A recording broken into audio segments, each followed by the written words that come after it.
ನಮಸ್ಕಾರ ವೀಕ್ಷಕರೇ, ನಾನು ಸೈಯದ್ ನಂಬರ್ 1 ಚಾನಲ್ ಮುಖಾಂತರ ನಿಮಗೆ ಆತ್ಮೀಯವಾದ ಸ್ವಾಗತ ಬಯಸುತ್ತೇನೆ. ಇವತ್ತು ನಮ್ಮ ಸ್ಟುಡಿಯೋಕ್ಕೆ ಕಳೆದ 30 ವರ್ಷಗಳಿಂದ ರಮೇಶ್ ಜಾರಕಿಹೊಳಿ ಅವರ ನಿಷ್ಠಾವಂತ ಕಾರ್ಯಕರ್ತರಾಗಿ, ಅವರ ಆತ್ಮೀಯ ಸ್ನೇಹಿತರಾಗಿ, 25 ವರ್ಷಗಳಿಂದ ಗ್ರಾಮ ಪಂಚಾಯಿತಿಯ ಅಧ್ಯಕ್ಷರಾಗಿ ಅನೇಕ ಅಭಿವೃದ್ಧಿ ಕಾರ್ಯಗಳನ್ನು ಮಾಡಿದಂಥ ಒಬ್ಬ ಅದ್ಭುತ ವ್ಯಕ್ತಿ ನಮ್ಮ ಸ್ಟುಡಿಯೋಗೆ ಬಂದಿದ್ದಾರೆ. ಅವರ ಹೆಸರು ನಿಮಗೆಲ್ಲರಿಗೂ ಗೊತ್ತಿರುವಂತೆ DM ದಳವಾಯಿ ಘಟಪ್ರಭಾ. ಅವರಿಗೆ ಎಲ್ಲರೂ ದಳವಾಯಿ ಸಾವುಕಾರ ಅಂತ ಪ್ರೀತಿಯಿಂದ ಕರೀತಾರೆ. ಅವರು ಮಲ್ಲಾಪುರ PG ಮತ್ತು ದುಬ್ದಾಳ ಗ್ರಾಮದ ಅನೇಕ ಅಭಿವೃದ್ಧಿಯ ಹರಿಕಾರರಾಗಿ ಅನೇಕ ಉಸ್ತುವಾರಿ ಕೆಲಸಗಳನ್ನು ಮಾಡಿದ್ದು, ಶಾಸಕರ ಪ್ರೀತಿ ಪ್ರಶಂಸೆಗೆ ಪಾತ್ರರಾಗಿದ್ದು, ತಾವು ಅವರು ಮಾಡಿದಂಥ ಅದ್ಭುತ ಕೆಲಸ ಕಾರ್ಯಗಳನ್ನು ತಾವು ಕಣ್ಣಾರೆ ನೋಡಬಹುದು. ವೀಕ್ಷಕರೇ, ಇವತ್ತು ಅವ್ರ ಜೊತೆ ನಾನು ಮಾತಾಡ್ಲಿಕ್ಕೆ ಬಂದಿದ್ದೀನಿ. ಅವ್ರ ಮುಂದೆ ಹೋಗ್ತಾ ಇದ್ದೀನಿ. ದಳವಾಯಿ ಅವರೇ, ನಮಸ್ಕಾರ ನಿಮಗೆ. ಈಗ ರಮೇಶ್ ಜಾರಕಿಹೊಳಿ ಅವರು ಮಾಡಿದಂಥ ಅದ್ಭುತ ಕಾರ್ಯಗಳ ಬಗ್ಗೆ ಒಂದು ಸ್ವಲ್ಪ ಟಿಪ್ಪಣಿಯಿಂದ ವಿವರವಾಗಿ ಹೇಳ್ತೀರಾ? ರಸ್ತೆ ನಿರ್ಮಾಣ ಹಾಗೂ ಚರಂಡಿ ನಿರ್ಮಾಣ ಹಾಗೂ ಶುದ್ಧ ನೀರು, ಕುಡಿಯುವ ನೀರು ಹಾಗೂ ಇನ್ನಿತರ ಕಸ ವಿಲೇವಾರಿ ಹಾಗೂ ಹಾಗೂ ಇನ್ನೂ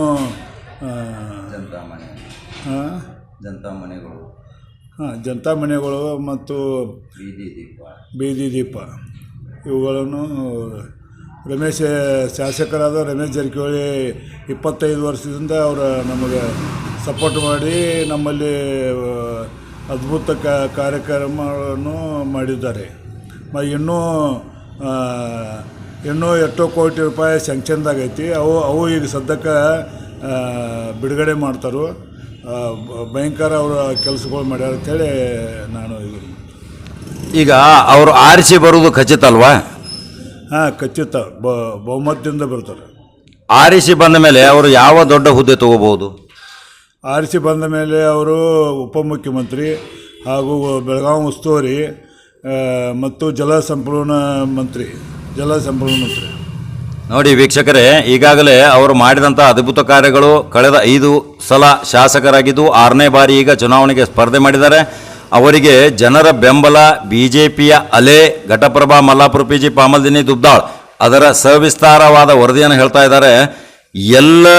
ಎಲ್ಲರ ಬಾಯಿಯಲ್ಲಿಯೂ ಮನೆಗೆ ಇವರು ದಳವಾಯಿಯವರು ಮನೆಗೆ ಹೋಗಿ ಮತದಾರರನ್ನು ಒಲಿಸಿ ಅವರನ್ನು BJPಗೆ ಮತ ಹಾಕುವಂತೆ ವಿನಂತಿಸಿದಾಗ ಆ ಮತದಾರರು ಇವರಿಗೆ ಸ್ಪಂದಿಸಿದ್ದು ಇವರ ಕಾರ್ಯ ಇಲ್ಲಿ ಮಾಡ್ತಾ ಇರೋದು. ಈಗ ರಮೇಶ್ ಜಾರಕಿಹೊಳಿ ಅವರ ಬಗ್ಗೆ ವಿವರವಾಗಿ ಹೇಳೋದು ಏನು ಅವಶ್ಯಕತೆ ಇಲ್ಲ. ಯಾಕಂದರೆ ದಳವಾಯಿ ಅವರು ಅವ್ರ ಜೊತೆ ಯಾವಾಗಲೂ ಅವರ ಪ್ರತಿ ಉಸ್ತುವಾರಿ ಮಂತ್ರಿ ಇದ್ದಾಗ, ಶಾಸಕರಿದ್ದಾಗ, ವಿರೋಧ ಪಕ್ಷದಲ್ಲಿಯೂ ಇದ್ದಾಗೂ ಸಹಿತ ಅವರ ಜೊತೆ ಒಡನಾಡಿ ಸಂಬಂಧ ಹೊಂದಿದವರು. ಈಗ ದುಬ್ದಾಳ ಗ್ರಾಮದಲ್ಲಿ ಅನೇಕ ಅಭಿವೃದ್ಧಿ ಕಾರ್ಯಗಳಾಗಿವೆ ಅಂತ ಹೇಳ್ತಾ ಇದ್ದಾರೆ ದಳವಾಯಿ ಅವರು. ಕುಡಿಯುವ ನೀರಿನ ವ್ಯವಸ್ಥೆ, ಒಳಚರಂಡಿ ವ್ಯವಸ್ಥೆ, ಆಮೇಲೆ ಕಸ ವಿಲೇವಾರಿ ವ್ಯವಸ್ಥೆ, ಬೀದಿ ದೀಪಗಳ ವ್ಯವಸ್ಥೆ, ಅನೇಕ ಜನತಾ ಮನೆಗಳು, ಬಡವರ ಮನೆಗಳಿಗಾಗಿ ಅನೇಕ ಯೋಜನೆಗಳನ್ನು ಸವಿಸ್ತಾರವಾಗಿ ಅವರು ಹೇಳಿದ್ದು ತಾವು ನಮ್ಮ ನಂಬರ್ 1 ಚಾನಲ್ದಲ್ಲಿ ತಾವು ವೀಕ್ಷಿಸಬಹುದು. ವೀಕ್ಷಕರೇ, ಇನ್ನೊಂದು ಸ್ವಲ್ಪ ಮಾತಾಡ್ತೀನಿ. ಇನ್ನೂ ಘಟಪ್ರಭಾದಲ್ಲಿ ಯಾವ ಅದ್ಭುತ ಕಾರ್ಯಗಳನ್ನು ರಮೇಶ್ ಜಾರಕಿಹೊಳಿ ಅವರ ಹತ್ತಿರ ತಾವು ಮಾಡಬೇಕಂತ ವಿಚಾರ ಇಟ್ಕೊಂಡಿದ್ದೀರ?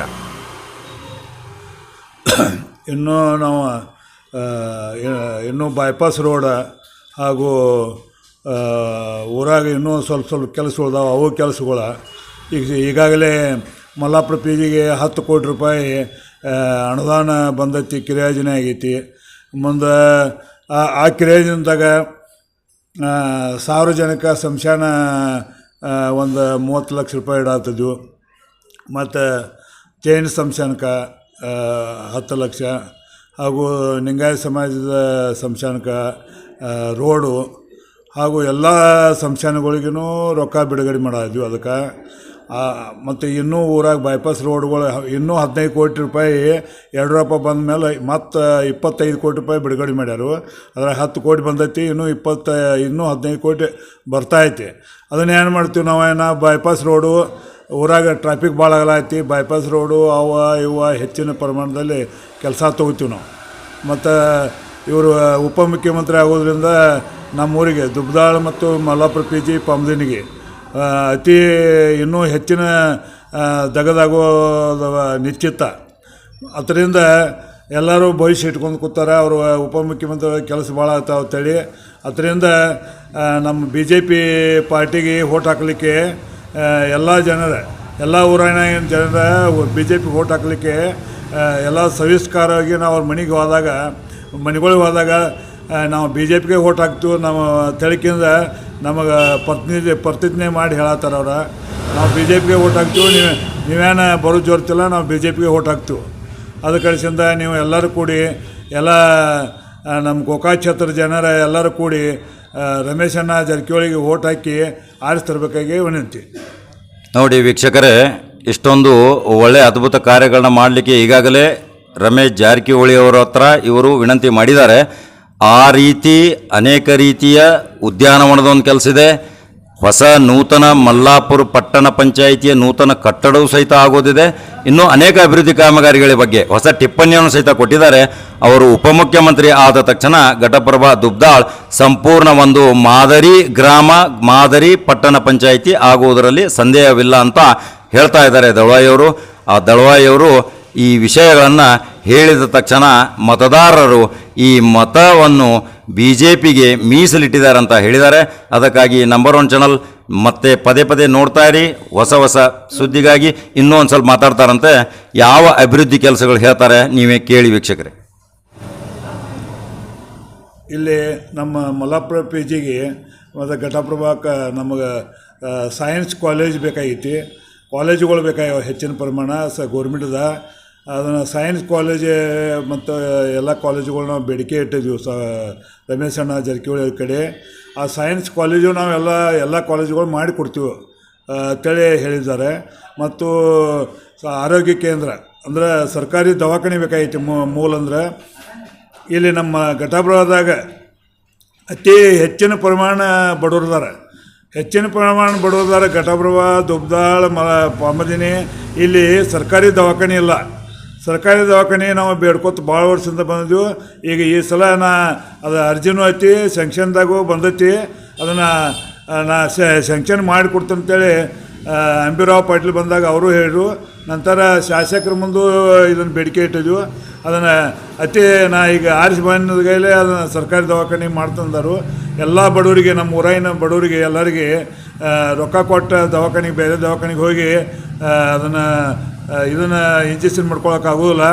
ಆದ ಕಳಿಸಿಂದ ಸರ್ಕಾರಿ ದವಾಖಾನೆ ಮಾಡ್ಕೊಂಡ್ವಿ ಅಂದ್ರೆ ನಮ್ಮೂರಿಗೆ ಎಲ್ಲರಿಗೆ ಬಡವ್ರಿಗೆ ಫ್ರೀ ಆಗ್ತೈತೆ ಅಂತೇಳಿ ನಮ್ಮ ರಮೇಶಣ್ಣ ಜಾರಕಿಹೊಳಿಗೆ ನೀವು ವೋಟ್ ಹಾಕ್ರಿ ಅಂತೇಳಿ ನಂದು 2 ಮಾತು ಮುಗಿಸ್ತೇನೆ. ನೋಡಿ ವೀಕ್ಷಕರೇ, ಪ್ರಾಥಮಿಕ ಆರೋಗ್ಯ ಕೇಂದ್ರ ಬಹಳ ಅತ್ಯಮೂಲ್ಯವಾದ ಯೋಜನೆ ಇದು. ನಿಜಕ್ಕೂ ಇದೊಂದು ಬಡ ಜನರಿಗೆ ಮುಟ್ಟುವಂಥ ಕಳಕಳಿಯ ಯೋಜನೆ. ಆ ಯೋಜನೆಯನ್ನು ರಮೇಶ್ ಜಾರಕಿಹೊಳಿ ಅವರ ಹತ್ರ ಇವರು ಪ್ರಸ್ತಾಪ ಮಾಡಿದ್ದಾರೆ. ಅದನ್ನು ಮಂಜೂರಾತಿ ಮಾಡಿ ಘಟಪ್ರಭಾಕ್ಕೆ ಪ್ರಾಥಮಿಕ ಆರೋಗ್ಯ ಕೇಂದ್ರ ಕೊಡ್ತಾನಂತ ಭರವಸೆಯನ್ನು ಕೊಟ್ಟಿದ್ದಾರೆ. ಸರ್ಕಾರಿ ಮಕ್ಕಳು, ನಮ್ಮ ಮಕ್ಕಳು ಇವತ್ತು ಶಾಲೆಗೆ, ಕಾಲೇಜ್ಗೆ ಹೋಗ್ಬೇಕಾದ್ರೆ ಬೇರೆ ತಾಲೂಕಿಗೆ ಹೋಗೋಕ್ಕಿಂತ ಘಟಪ್ರಭಾ ಮಲ್ಲಾಪುರ PGಯಲ್ಲಿಯೇ ಯಾವುದೇ ಒಂದು ಡಿಗ್ರಿ ಕಾಲೇಜ್ ಆಗಲಿ, ಸೈನ್ಸ್ ಕಾಲೇಜ್ ಆಗಲಿ ಮಾಡಬೇಕಂತ ಪ್ರಸ್ತಾಪ ಸಲ್ಲಿಸಿದ್ದಾರೆ ದವಾಯಿಯವರು. ಅದೂ ಆಗಲಿ, ಇಲ್ಲಿ ಮಕ್ಕಳಿಗೆ ಯಶಸ್ವಿ ಆಗಲಿ ಅಂತ ನಮ್ಮ ನಂಬರ್ 1 ಚಾನಲು ಸಹಿತ ಬಯಸುತ್ತದೆ. ಯಾಕಂದರೆ ಅನೇಕ ರೀತಿಯ ಇಲ್ಲಿ ಮಕ್ಕಳು ಬೇರೆ ತಾಲೂಕಿಗೆ ಹೋಗೋದನ್ನು ತಪ್ಪಿಸಬೇಕು. ಅದಕ್ಕೆ ಶಾಸಕರು, ಉಪಮುಖ್ಯಮಂತ್ರಿಗಳಾಗಲಿ, ಅದು ನಮ್ಮ ಆಸೆ. ಇವತ್ತಿನ ಇದೊಂದು ಚಿಕ್ಕ ದಳವಾಯಿಯವರ ಕಾರ್ಯಕ್ರಮ ಇಲ್ಲಿಗೆ ಮುಗಿಸುತ್ತೇನೆ ವೀಕ್ಷಕರೇ. ಹೇಳ್ತೀರಿ ಇನ್ನೊಂದು ಮಾತಿದೆ ಅವ್ರದ್ದು, ರೈಲ್ವೆ ಬಗ್ಗೆ ಕೆಲವು ತಮ್ಮ ಮನದಾಳದ ಮಾತು ಹೇಳ್ತಾ ಇದ್ದಾರೆ, ಕೇಳಿ. ನಮ್ಮ ಘಟಪ್ರಭಾ ರೈಲ್ವೆ ಸ್ಟೇಷನ್ ಜಂಕ್ಷನ್ ಆಗಬೇಕು. ಸುರೇಶ್ ಅಂಗಡಿ ಮುಂದೆ ನಾವು ಬೇಡಿಕೆ ಇಟ್ಟಿದ್ವಿ. ಮುಂದೆ ಘಟಪ್ರಭಾಕ್ಕೆ ಸುರೇಶ್ ಅಂಗಡಿ ಅವರು ಬಂದಾಗೂ, ಮತ್ತು ನಾವು ಬೆಳಗಾವಿಗೆ ನಾವು ಪಕ್ಷೇತರ ಮೆಂಬರೆಲ್ಲ ಸುರೇಶ್ ಅಂಗಡಿ ಮುಖಾಂತರ ನಾವು BJPಯಾಗಿ ಸೇರ್ಪಡೆ. ಆ ದಿವಸ ಆದ್ರೂ ಭೀ ಗೋಕಾಕ್ ಮುನ್ಸಿಪಾಲ್ಟಿ ಮೆಂಬರ್ ಹಾಗೂ ಕೊಂಡೂರು ಮುನ್ಸಿಪಾಲ್ಟಿ ಮೆಂಬರ್ ಎಲ್ಲರೂ ಕೊಡ್ಕೊಂಡು ಸುರೇಶ್ ಅಂಗಡಿ ಮುಂದೆ ಕೊಲ್ಲಾಪುರ ಟು ಸೌದತ್ತಿ ರೈಲ್ವೆ ಮಾಡ್ರೆ ನಮ್ಮ ರೋಡ್ಗಳ ಚಕ್ಕಡಿ ಗಾಡಿಯಲ್ಲೇ ಹೋಗ್ತೈತಿ. ಮಹಾರಾಷ್ಟ್ರದಿಂದ ಚಕ್ಕಡಿ ಗಾಡಿಯಲ್ಲೇ ಮಂದಿ ಹೋಗ್ತೈತಿ. ಮತ್ತು ರೋಡೆಲ್ಲ ಬ್ಲಾಕ್ ಆಗ್ತೈತಿ. ಅದ್ರ ಕಡೆಸಿಂದ ನಾವು ಸುರೇಶ್ ಅಂಗಡಿ ಅವರಿಗೆ ಅವ್ರ ಕ್ಷೇತ್ರದಾಗ ಹೋಗ್ತೈತಿಲ್ಲ, ಅವರಿಗೆ ಬೇಡಿಕೆ ಇಟ್ಟಿದ್ವಿ. ನಾವು ಎಲ್ಲಿ ಬೆಳಗಾವಿದಾಗ ಹೋದಾಗೂ ಬೇಡಿಕೆ ಇಟ್ಟಿದ್ವಿ. ಗೋಕಾಕ್ ಮುನ್ಸಿಪಾಲ್ಟಿ ಅವರ, ಕೊಂಡೂರು ಮುನ್ಸಿಪಾಲ್ಟಿ ಅವರ ಇದ್ದಾಗ ನಾನು ಅವ್ರ ಮುಖಾಂತರ ಅವರಿಗೆ ಸುರೇಶ್ ಅಂಗಡಿ ಅವ್ರಿಗೆ ಹೇಳೀನಿ. ಮುಂದೆ ಮೊನ್ನೆ ನಮ್ಮ ಘಟಪ್ರಭಾಕ್ಕೆ ಬಂದಾಗೂ ಇಲ್ಲಿ ಜೆಂಡಾ ಕಡ್ಡಿ ಐತಕ್ಕೆ ಅದ್ರ ಬಗ್ಗೆ ಪ್ರಸ್ತಾಪ ಮಾಡೀನಿ. ಮುಂದೆ ಬೆಳಗಾವಿ ಇದು ಕೊಲ್ಹಾಪುರಕ್ಕೆ ಹೋಗ್ಬೇಕಾದ್ರೆ ನಾವು ಮಿರಜದಿಂದ ಕೊಲ್ಹಾಪುರ ಹೋಗ್ಬೇಕಾದ್ರೆ 3-4 ತಾಸು ಹಿಡಿತೈತಿ. ಇಲ್ಲಿಂದ ರೈಲ್ವೆ ಕೊಲ್ಹಾಪುರಕ್ಕೆ ಹೋತಂದ್ರೆ ಮಾಡಿದ್ರೆ ಬರೀ ಒಂದು ತಾಸು ಒಳಗೆ ಹೋಗ್ತೀವಿ. 3-4 ತಾಸು ಟೈಮ್ ಉಳಿತೈತಿ. ಮತ್ತು ರೈಲ್ವೆ ರೇಟು ಕಡಿಮೆ ಐತಿ ಶಾರ್ಟ್ಕಟ್ ಆಗೋದ್ರಿಂದ. ಕೊಲ್ಹಾಪುರದಿಂದ ಘಟಪ್ರಭಾ ಗೋಕಾಕ್ ಹಾಗೂ ಯರಗಟ್ಟಿ ಮುಖಾಂತರ ಸವದತ್ತಿಯಿಂದ ಧಾರವಾಡ ಸಮೀಪ ಐತಿ. ಹೋಗಿ ಮುಡಿಸ್ಬೇಕಂತೇಳಿ ನಾವು ಈಗಾಗಲೇ ಸುರೇಶ್ ಅಂಗಡಿ ಒಳಗೆ ಅವ್ರಿಗೆ ಹೇಳಿದೆವು. ಮತ್ತು ಈಗ ನಾವು ಇನ್ನು ರಮೇಶಣ್ಣ ಜಾರಕಿಹೊಳಿ ಆರಿಸಿ ಬಂದ ಬಳಿಕ ಅವ್ರ ಮುಖಾಂತರ ಅರ್ಜಿ ಕೊಟ್ಟು ಪ್ರೆಷರ್ ಮಾಡಿ ನಮ್ಮಲ್ಲಿ ಎಲ್ಲ ಜನರ ಒಟ್ಟು ನಮ್ಮ ಭಾಗದ ಎಲ್ಲರೂ ಜನರ ಪ್ರೆಷರ್ ಮಾಡಿ ಇದಕ್ಕೆ ರೈಲ್ವೆ ಇದನ್ನು ಸ್ಯಾಂಕ್ಷನ್ ತೊಗೋಬೇಕಂತೇಳಿ ನಂದು ವಿನಂತಿ. ನೋಡಿ ವೀಕ್ಷಕರೇ, ಇದು ಒಂದು ಅದ್ಭುತ ಯೋಜನೆ. ಈ ಯೋಜನೆ ಸಹಿತ ಸಾಕಾರಗೊಳ್ಳಲಿ. ದಳವಾಯಿ ಅವರು ಮಾನ್ಯ ರೈಲ್ವೆ ಮಂತ್ರಿ ಆದಂಥ ಸುರೇಶ್ ಅಂಗಡಿ ಅವರಿಗೆ ರಮೇಶ್ ಜಾರಕಿಹೊಳಿ ಅವರ ಮುಖಾಂತರ ಇದೊಂದು ಒತ್ತಡ ತಂದು ಕೆಲಸ ಮಾಡಿದರೆ ಇದು ಒಂದು ನಮ್ಮ ಘಟಪ್ರಭಾ, ಮಲ್ಲಾಪುರ PG ಮತ್ತು ಗೋಕಾಕ್ ತಾಲೂಕಿಗೆ ಇದು ಎಲ್ಲ ಜನರಿಗೆ ಅನುಕೂಲವಾಗುವಂಥ ಒಂದು ಅದ್ಭುತ ಯೋಜನೆ. ಇಷ್ಟು ಇವತ್ತಿನ ಒಂದು ಚಿಕ್ಕ ಡಿಬೇಟ್ ಕಾರ್ಯಕ್ರಮ ಮುಕ್ತಾಯಗೊಳಿಸ್ತೀನಿ ವೀಕ್ಷಕರೇ. ನಮಸ್ಕಾರ.